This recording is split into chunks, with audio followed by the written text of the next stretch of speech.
everybody. Can y'all hear me? I hope so. I'm coming to you in front of my beautiful bookshelf.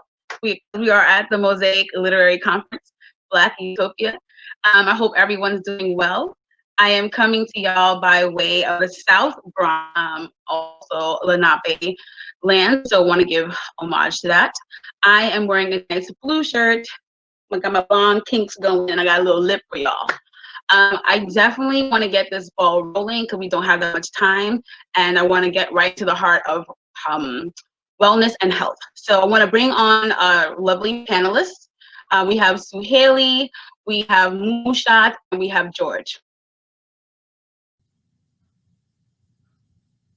Yes. Okay.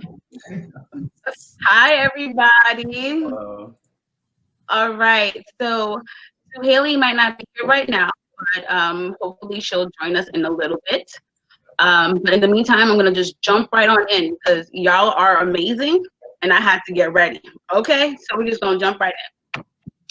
In preparation for this panel discussion, I wanted to do some research, and I came across this article that specified that HeLa cells were being used for COVID research as well as the possible vaccination. And so for those who may not know what HeLa cells are, they are the immortal cells that have come from Henrietta Lacks. This happened, I believe, in 1951. She was diagnosed with a cervical cancer, and without her permission, they took some of the cells from her cervix, the tumor, and they kept them. And unbeknownst to them, they found out that these were the first cells that actually can replicate themselves and live outside of the body.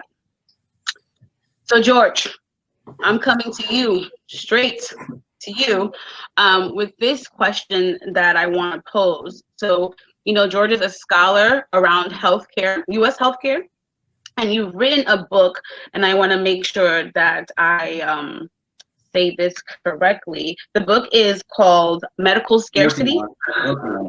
Oh, working on it. You see, I was just ready, George. You see what I'm saying? I'm ready too. I was just ready to purchase. You know what I'm saying? Right. So the manuscript, thank you for correcting me, is called Medical Scarcity, the Political Economy of Healthcare Rights in America. And so when I was looking this up, it says that the book will trace the paradox of abundance coexisting with impoverishment. So my question to you is, how do you feel about, you know, our medical society abundantly and continuously using HeLa cells, right? For things that impact our community when, with relation to COVID. Hey, Suhaly. Hey, Suhaly. With relation to COVID, how it impacts brown and Black communities more harshly. So if you can just give us your thoughts on that. Yeah, that's an excellent question. And that's sort of the paradox, right? That in an age where, you know, we live in the richest country in the face of the earth, in the face of history, and yet we deliver our healthcare in vastly unequal ways, right? And the HeLa cell story, the story that you just shared about Henrietta Lacks's own, you know, body in a way, her cells that came out of her cervical cancer that have been used to, you know, perform groundbreaking research in, you know, cancer care, vaccinology, creating vaccines, a whole array of different biomedical pursuits. That is sort of the story of, you know, how is it that, you know, as Black people in this country, we have been historically shut out from the mainstream of medical care, but our bodies have been used to innovate in science and in medicine. And so it is interesting to, you know, this story you point out about the HeLa cells being used for cancer research, for COVID-19 research right now, rather, is just but a continuation of that paradox. You know, Henrietta Lacks grew up in Clover, Virginia, grew up in a poor family, rural agricultural family. And it's really important for us to kind of think both about science, but also the history and the legacy from which that science comes from, right? Because when you think about Henrietta Lacks and her family, this was a family that was historically shut out from the Social Security Act in 1935, during the New Deal, when this country was supposed to be making a sort of social safety net for everyone, but excluded every agricultural and domestic worker, and then swore that it wasn't about race, but who is an agricultural and domestic worker, you know? It extends to Medicare and Medicaid, to, you know, the still continuing issue of getting Medicaid expansion, in particular in the South, getting governors and state legislatures to approve that expansion to make sure that people who may not have healthcare through their employer or may not be able to afford healthcare on their own independently can access some of it, in at least the sort of mainstream Western medicine model of it. And this is kind of like the story that we're living through with COVID-19 and the pandemic, right? And the sort of disproportionate impact it's taking on our communities. And the HeLa cell is, you know, on one hand, it should have been sort of a moment in history when healthcare should have been truly made accessible for all, and that things that make our health manifest illness in our lives should be banished. But instead, it was a sort of smash and grab. It was, you know, they took advantage of a poor woman who needed healthcare and traded in many ways her mortality for the benefit of others who could afford, you know, the insights and the you know, scientific progress that came out of her body. And so it's a really complicated story. And I think it's worth, you know, thinking about the books and the literature and the different alternative methods in which we kind of deal with this problem of what both being shut out of healthcare and being the source of it.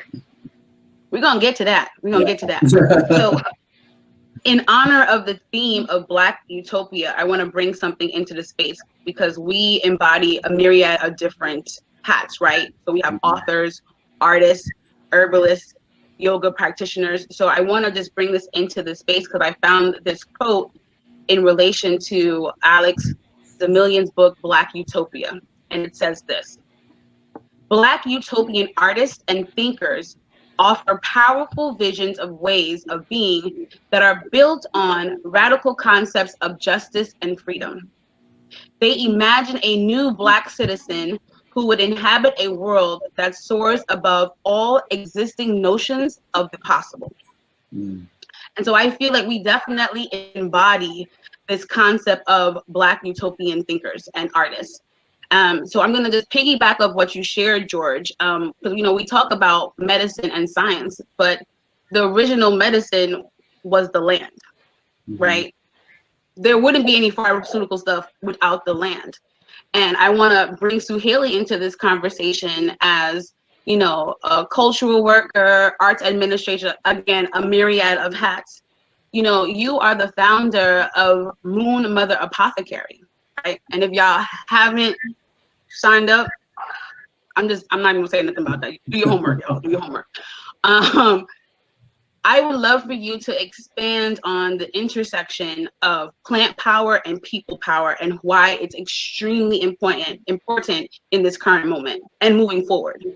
Yeah, thank you so much, and thank you for all who are behind us being on this panel to have the only conversation that we can have, the four of us. Yeah, I mean, what drove me into herbalism in the first place was this radical concept of care, right? I love that in your quote of Black Utopia, justice and freedom are considered to be radical concepts. That is what Black utopians sort of imagine, because it is so far from our lived realities that it is something to aspire to, right? And that we're radical for moving towards that. But I think Moon Mother comes out of a similar radicality of care and community, and this concept that like we have what we need to like fuel back into ourselves and fuel back into each other, and we are part of this generous web, right, where we can really do that work. And so I was kind of, you know, it's always like a balance when you're starting something new where you want everyone to see it and you want everyone to be part of it. You want your reach to be grand. And I had to really like squash that idea in order to get to where I wanted to be. Like I had to start with myself. I had to start with my unit, with my family. I had to be like, well, if I can't, you know, like this is my experimental space, right? Like if I can't figure it out with us, like then my offerings for more folks are not going to come from a place of integrity or authenticity, Preach. right? So true. Yeah. So I really had to kind of like put a pause on everything and say like, what do my people need? What are we suffering from? And my friends will know this, right? Many of the formulas for my herbal medicines are based on their specific, like unique needs. Like I'm going through something, my heart is aching, I can't breathe. And then I formulate, right? I use the wisdom and the magic of plants and the medicine of plants to sort of create something that is uniquely for them. Except the truth is that we are a representation of everything else that's happening in our world. So I know that this medicine that I made to serve Stephanie in her time of need, which is a true story, right, becomes the heart medicine that everyone is asking for, right? Because in the small is a reflection of the large, of the world. What I see in my community is a bigger universe, you know, right? So yeah, I think that that's sort of powerful to think about how you can affect change on your block, in your home, on your street, and to think about the power that exists in that seemingly too small microcosm that could then be copied, or somebody's looking at you, watching you, inspired you. I'm going to do that on my block. I'm going to do that on my hood. So I've sort of like taken to that practice or approach in the medicine work. And I think that in that same way that I wished it to, it's like it reverberates, right, in many different kinds of ways. So I think that's where I see sort of that intersection, both on a very practical level, like my medicine is informed by my people, and then on this like magna level where it's like what we do is so critical to create the world that you want to see. You just start, you live, you do, you model, you make mistakes, you come back to it, you learn, you reflect, you know, you do all that work. But yeah, it looks cute on the outside, right? It looks like they don't know the work, y'all. They don't know the work, and we're here. That's why we're here. We're here to show y'all the work because it's about the community. Like we do these offerings because it's beyond our individual, right? We fundamentally grasp that if we are healed and we are well and we are whole, then that's what gets projected outward. And I think you beautifully offered me a segue to MutShat's offering to this conversation, because when I was reading on your website, because MutShat is the founder of a brick and mortar, right, a wellness space in the Bronx around yoga and wellness. You know, I was really struck by how one detailed you your journey, right? We've gotten accustomed to making these bios real short, real compact, but you were very intentional about talking about how the impact of what you learned transformed you. And that immediately distinguishes you from other yoga spaces that I've come across. You know, I mean, we're talking about paragraphs, y'all, paragraphs. And one thing that stood out for me is when you identified this moment of pure bliss, right? You didn't know where it came from. You were like, well, you know what I mean? But you felt it. And there were these other affirming moments for you that was like, there's something beyond what we're being offered in the society. And I would love for you to recall that moment and bring your knowledge around comedic energy into the conversation around communal healing, if you don't mind. Okay, all right. So I actually practice Kundalini yoga and meditation.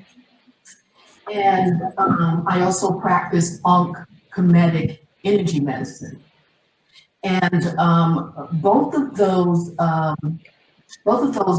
spiritual sciences, which is what they are,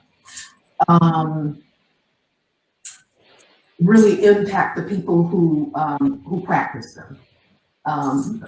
My students who come, the students who come, and it's because we are a very spiritual people. That is in our blood, that is in our bones, and something that I believe we need to reconnect to. There are some things that need to be redefined, but this is something that we must reconnect to, because that is our strength, and it has been our strength since the very beginning. So I shared that experience because I want people to know that that this is Kundalini Yoga and the kinetic energy are transformative practices. You know, we're living in a time of rapid change, and this transformation is so stressful for us, especially for those of us living in the Bronx. We have all of these things going on that happen, you know, that were in place and occurred over time before this thing happened, and this thing is just exacerbating everything.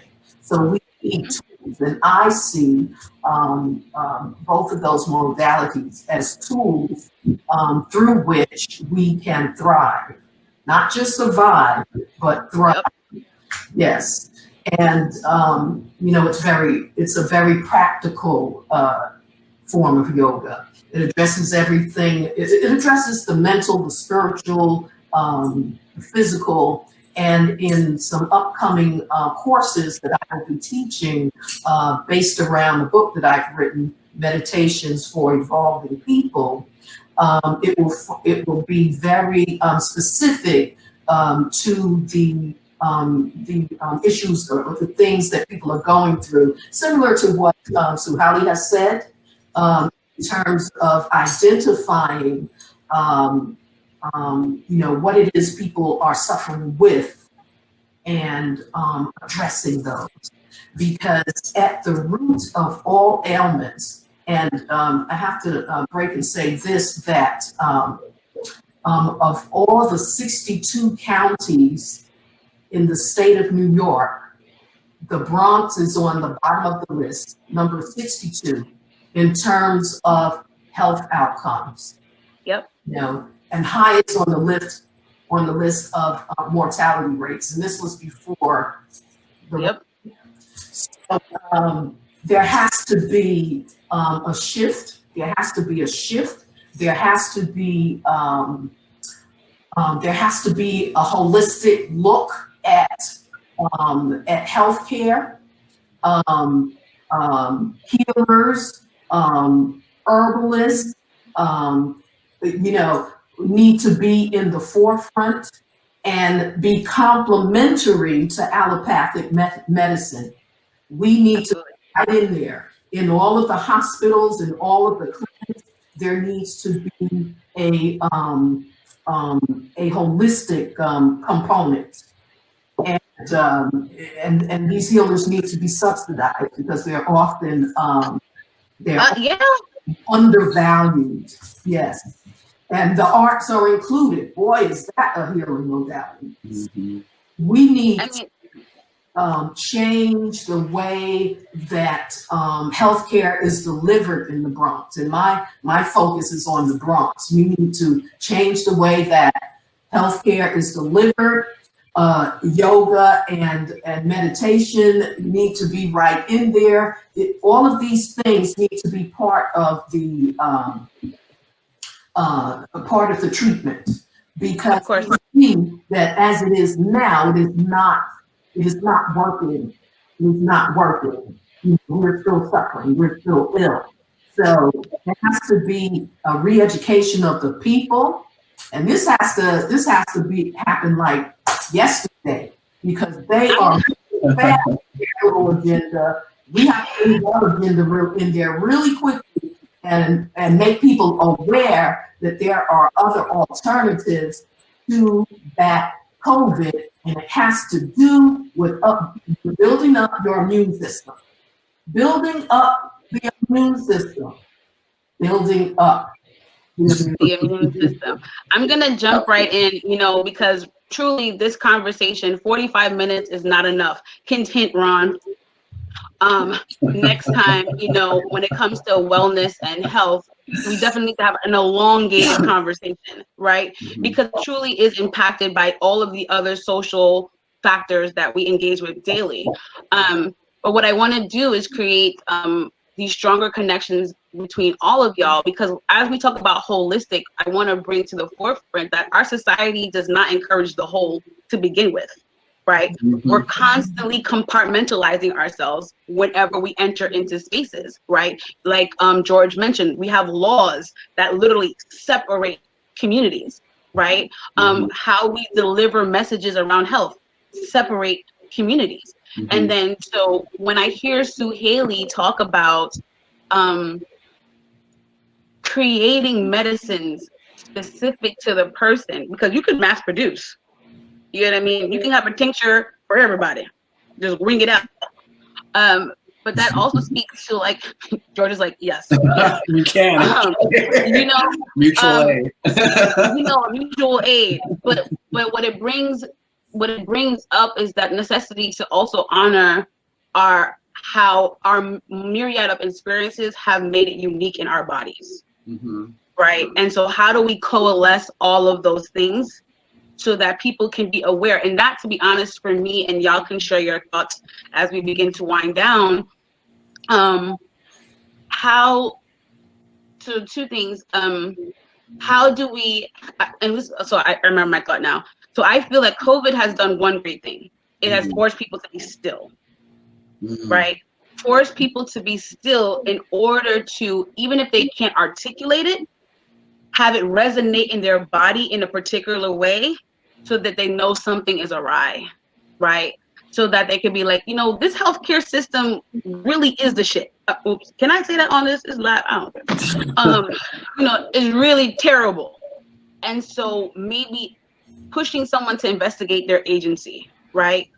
For Suhaly, right? It could be like, what? I've been taking all of these medicines, but what about turmeric that I can look into? You know what I'm saying? Echinacea that I didn't know about. Lavender I didn't really know about.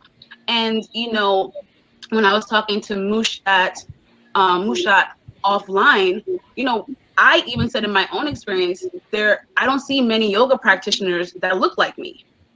So that creates also this separation. So for me to have you as well as George, who are facilitators of the practice, this speaks volumes, I hope, for everyone on the call. So I would love to hear your thoughts about how you feel this moment correlates to your individual practices, and also share one book that has informed, impact, or inspired your practice. FYI, I love alliteration, y'all. This is a literary conference. That we as a community can share out too, because that's another thing too. Some of the books are withheld from us with intention. So whoever wants to go first. I'll go first. I have to say that actually there have been a number of wonderful things that have come out of this whole, this chaotic thing. And one of them you mentioned, and that is people being still and listening to themselves and rethinking things. I found that people really like outdoor yoga. My outdoor yoga practice increased, and that's a wonderful thing, and it's something that that I'm going to do more of. In fact, that will be my main way of delivering. Lost my train of thought. But also just thinking in terms of more outreach and having more forums like this, especially during these times when we don't know when we'll be able to get together physically again. We need a lot more forums like this so that people can be made aware of all of these things that are happening and available to them. Because one of the issues has been making folks aware of my existence and the existence of 2 other yoga studios in the Bronx. A book that has really impacted me is this one by Melodoma Somé. It's called The Healing Wisdom of Africa. And, you know, I'm a big proponent of people getting back to their roots and accessing the wisdom of our ancestors. Yep. Who knew the herbs, who knew how to grow food, their own food, you know, who knew that if something was ailing you, that, you know, the first thing they're going to ask is, when is the last time you laughed? You know, that leads to, okay, so that's when it begins. Let's start there. So, The Healing Wisdom of Africa by Melodoma Somé. Thank you for that. Love that. Go ahead, George. You was ready. You was like, my book. Yeah, I love that suggestion. I also love Subon Fusome, about, you know, bringing your gifts to the community and not holding back, because, you know, to really hold back your gifts is, you know, in this moment of crisis, if you have a gift, bring it to the community and bring it to the circle. And you'll never know what might happen when you reveal that gift and it can be shared and what can be built out of that. And so I think, you know, this conversation is just a practice, and that's been sort of the main theme for me. You asked for things that people take away. You know, as a historian, it's books, I think. And I think one of the things that we need to counteract is this sense of nihilism, right? Knowing that, you know, the things that should be happening now actually have happened yesterday. You know, I'm thinking about the Young Lords, you know, Puerto Rican human rights group that was just working in the South Bronx in the 70s to prevent the closure of the South of Lincoln Hospital in the Bronx before it was built into a new hospital, a new and better hospital. But the new and better hospital had like 120 fewer beds than the old hospital, right? And so when you're thinking about the COVID crisis and the fact that we don't have enough beds to take care of people in serious crisis, we have to think about the prior social movements that literally took over hospital spaces and instituted the community programs through public space. And we really need to fight back and think about how we can work together in movement and social movement to engage the infrastructures that try to oppress us and try to deny us our healthcare, our right to healthcare. And so I think there's a strong tradition in the Bronx. And so one book I would recommend is Johanna Fernandez's book, The Young Lords. It's about this. She has many chapters about the Lincoln Hospital episode, but also community efforts to identify lead paint in homes where, you know, if you're a baby and you ingested that, it could lead to certain developmental disorders. So they did a big push to identify public housing that had that, and to counteract efforts to allow deadly substances to exist in the homes of young children. You know, they did sickle cell anemia testing on the ground through an emergency room clinic that was on the wheels, recognizing that not everyone wants to go to a hospital space or can't afford to go into a hospital space, so they brought medicine to the people. They had a publication called Palante, which was like a community newspaper that linked the situation in Puerto Rico to the South Bronx and East Harlem, El Barrio, and educated people on that. So there's just so much, and you know, the Palante papers, you can access that at the NYU library. So you can see these beautiful, high-quality PDF images from the late 60s through like the end of the 70s, documenting activism and efforts to bring community care to the people and inform people, right, properly about the news and the significance of what's really happening. So if there's one book that I want people to check out, check that book out. 2 other books. I'm sorry, I'm a scholar. I have too much, but you're a historian. It's fine. Yeah, right. Medical Bondage. Medical Bondage is an important book by the historian Deirdre Cooper Owens. It's about the origins of American gynecology. So when we think about the HeLa cell, we also need to think about slavery and like the fact that a lot of what we know about modern day gynecology, women's reproductive health, came out of involuntary experimentation on the bodies of enslaved women. And so Deirdre Cooper Owens' book really digs into this. but also doesn't talk about it as a victim narrative, because a lot of enslaved women themselves were becoming nurses and scientists with expertise in these labs, even though they were coerced into experimentation because the lab relied on extra labor. These enslaved women became like experts in a way. So J. Drew Cooper Owens calls this the origin of African American people being seen as medical super bodies, right? Like everybody's human, right? We're all supposed to be mortal and respected for that. But for some reason, there's ideology that says that we can take more pain, we can take more extraction, we can take more experimentation. And so that book really illustrates kind of like that 19th century, 18th century story of a different time, obviously, maybe not 100% also different. And it's just a wonderful book. So that kind of digs into the truth of kind of, you know, again, where we get our knowledge and who it benefits. So before you go into the third one, George, you know what I'm saying? You're a historian. I gave you an extra pass. No more books. I'm going to ask you to write the titles of all 3 of those books into the chat so that the community can have access to that.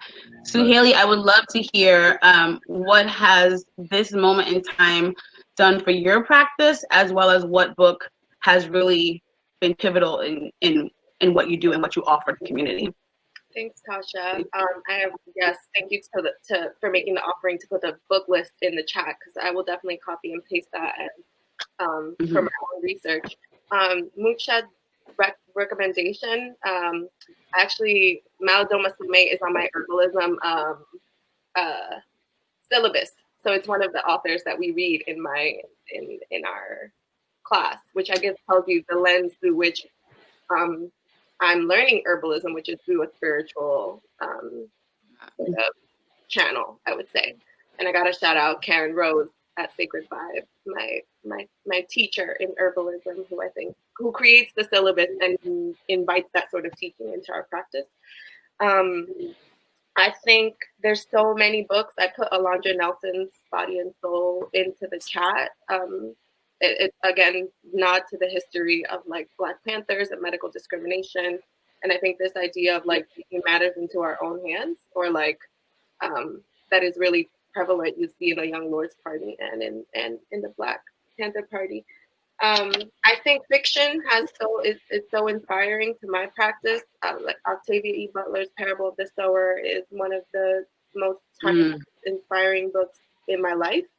And I think I just learn a lot from the main character, Lauren Olomina, who also teaches herself herbalism and earth practice and how to, what's in her own land, what is around me, where are there vessels of water. She's looking at this approach through an apocalyptic lens because, of course, the apocalypse comes to her doorstep, and she has to, part of that preparation includes studying the land that she's on, understanding where the water sources are, right? Like understanding herbs and seeds and planting and how to do that work, because her imagination is such that she's about to form a new land, and she understands how important that is, that knowledge is in the future that she's trying to build. So I would say that book is really, really important to me in my practice. And then of course there's like so many herbalism books that I'm looking into, and studying a lot of my ancestral medicine, going back and saying, like, what did my people use? How has that changed? Has the planet changed? Have we changed? Have we adapted?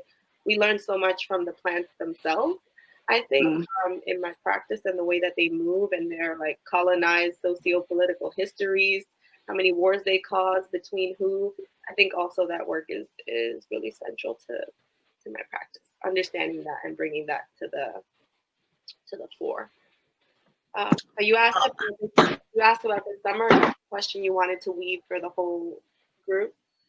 So that was really how, because I feel like, since sometimes the connections reveal themselves, right?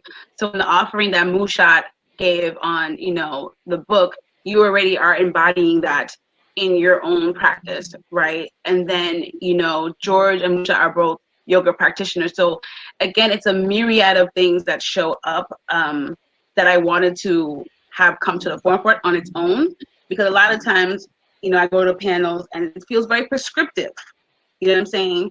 Very much manufactured, for a particular type of narrative.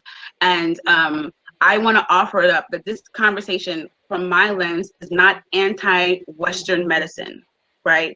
As someone who has donated a kidney, right? I am the product of how Western medicine can be successful for saving other Black lives and other lives, right? I gave it to a Black woman. But also recognizing as I delve into our histories, you know, and I'll just give an anecdote. I want to bring the art into this conversation too, right? So the art as a way of healing practice. And making those connections, one of my art practices that I did was tied to my Haitian lineage. And I found out, George, that you Haitian too. Don't stop blaming me. People say that first, man. People say that first. I'm just joking, y'all. But you know, our Haitian tradition, our Haitian tradition is to eat soup joumou, the pumpkin soup, on the day of our independence. And for so many years, I had no idea the ties to that soup to the revolution, right? Knowing that the enslaved Africans had to cook this nutritious meal for the masters, because they were masters of none, right? And not able to relish in the product of the land, right? Mm-hmm. And when the revolution was won, the first thing that they decided to do was reclaim this nutritious meal for their own bodies and meld that into the story of liberation. That is crucial. Now, when I eat soup, I literally can taste the machetes on my tongue. You know what I'm saying? It's like, you know, but what it does, you know what I'm saying? But what it does is that it reminds us in our quest for liberation, if we exclude the conversation of land and the energies that the land provides us, we will not win. Because what's interesting is that Western medicine is using the knowledge of the land in a way that doesn't necessarily serve us in totality, right? So I wanted to just bring all of that into the space, you know, as artists too, you know, art as creative. I literally just was doing some sessions and we were correlating art with helping people de-stress, because creating is a physical activity. It allows for the exploration of creativity and builds connection, right? So we are all healers in our respective practices. And we, again, all know the necessity that it's required in order to sustain us for this utopia that we're looking to achieve. One of the books that I, you know, y'all mentioned the medical bondage, thank you. But I also want to mention Sacred Woman by Queen Afua. Oh my God, Afua. And, you know, getting the opportunity to hear her speak with Aja Monet the other day on Instagram Live. If y'all didn't get a chance to see it, please look it up. You know, it, like Suhaly also alluded to too, it starts with ourselves. You know what I mean? If we are not working to heal our inner selves and our whole selves, then our offerings are misaligned in our intentions. So I know we are winding down. I would just love for y'all to just leave the audience with any final thoughts with regards to health and wellness and community. I just think what you said in the last, I'm hearing a little bit of an echo, but I'm going to speak to it, is reminds me of self-determination, just like reminds me of how fundamental that is to wellness and our practice. You said, take your matters into your own hands, heal yourself first. Like we're talking about the history of resistors to what is a colonized medical system, right? How do we take it into our own hands, shape it so that it serves us? What does it mean to be complementary to a system or to work together to really honor indigenous ancestral practices that weave in? You know, I remember when people were talking about our medicine as alternative medicine, and I was like, okay, we have to unpack that because it's something that is central, right? So I'm not using that language anymore ever. And if someone asks me to do something and it's like alternative practice, I will like, I'm either not going to participate or I need to understand language a little bit so that it really represents what I want as the center or what I see as the center, my center. So anyway, I think that my parting like thought is around that, is around self-determination and sort of like looking around at each other to see what it is that we have that can support each other. Because that system, that sort of like, again, radical community care is really what I think I've seen save us or make us be okay in this moment. And we will be okay. Let's be clear. We will be okay. Yes. Yeah, my last kind of takeaway is like vibing off Suhaly and MutShat. Suhaly, in the sense that I'm so struck by the sort of theme of this conversation being about unnecessary silos, unnecessary divisions, and the ways in which that frustrates our ability to create something greater, right? And MutShat about practice, like how if you're not practicing and being in the body and understanding what ails you, how can we all repair what ails us on a collective level, right?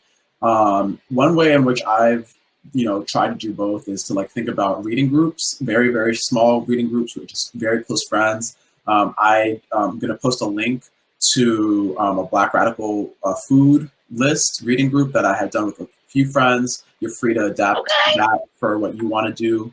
But I think, yeah, just like, meeting like this and, reading like an article here or there, thinking about Fannie Lou Hamer, thinking about, folks today, Michael Twitty, who, are working on both reconnecting with ancestral foodways and thinking about the ways in which practicing that again can teach us what we already know in our bodies. Like we already know how to heal ourselves in so many ways. It's just that we externalize a lot of our healing into the hands of other people.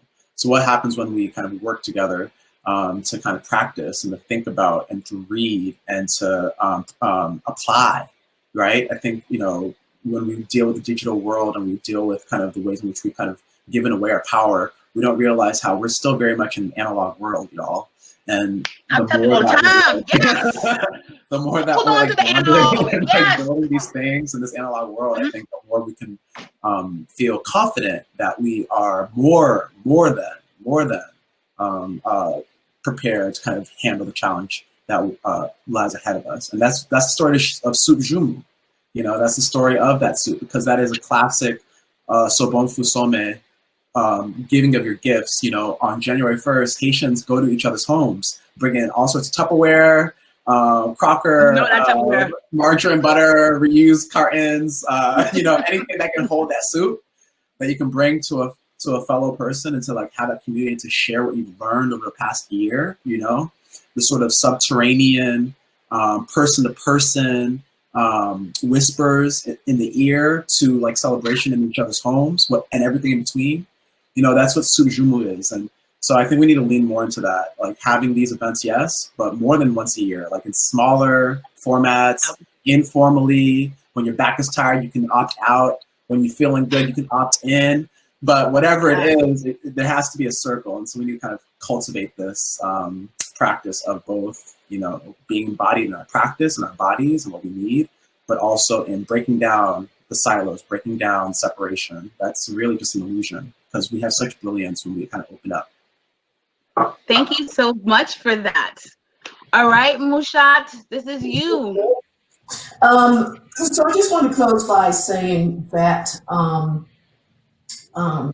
there has to be radical action if things are going to change here in the Bronx. And one of the things that I'm putting forth is a call to action amongst all healers, a conference that I'm planning for February 27th. There's some initial information on it at my website. And, we're going to talk about and plan and strategize, come together, first of all, just to see who we are and talk about how we can integrate ourselves into the healthcare system, how we can make Bronxites and people in general more aware of the different modalities that are helpful and available to them, and to just educate people about what's out there and how we can help. So that conference will take place on February 27th. I think that is a beautiful note. And look at that. We ended on time, y'all. They say Black people can't end on time. Lies. Again, even though I said this conversation warrants more time because our health is tied to our legacy as well. It truly has been a pleasure to share this virtual space with y'all. Really, I am a huge fan, even if I just met you, and I am grateful for your contribution. Again, it was a pleasure. Black Utopia, here we come. There we go. Thank you so much. Thank you, everybody that was here.